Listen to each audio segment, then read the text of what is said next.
Une dynamo électrique, donc ça transforme l'énergie mécanique en électrique. Une découverte grandeur nature, utile pour mieux appréhender le fonctionnement de ces engins.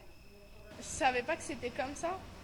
C'est plus grand qu'on le pense et il y a plus de choses techniques qu'on le pensait aussi. Ce matin, en prenant le bus, je pensais pas que ça allait me plaire. Je me disais que c'était un petit peu normal ou ça allait pas m'intéresser, mais finalement, c'est très intéressant quand même.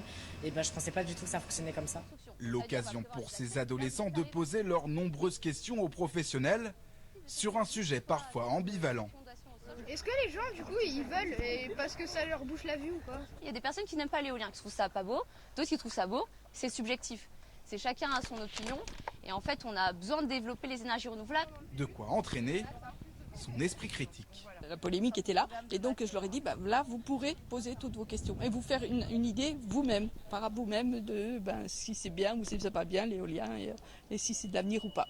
Donc voilà, je leur ai demandé de réfléchir et puis de voir un esprit critique, de pas de venir ici manger une soupe qu'on allait leur servir. Création d'une frise, quiz sur le développement durable, jeu de cartes autour du réchauffement climatique, un apprentissage ludique dispensé par les représentants de la filière éolienne pour sensibiliser dès le plus jeune âge.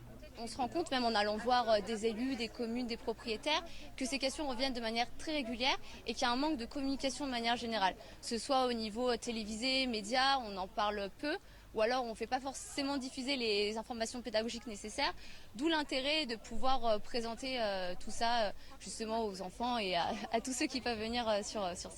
Une journée riche en informations que ces collégiens ne manqueront pas de se remémorer à la prochaine éolienne croisée sur le bord de la route.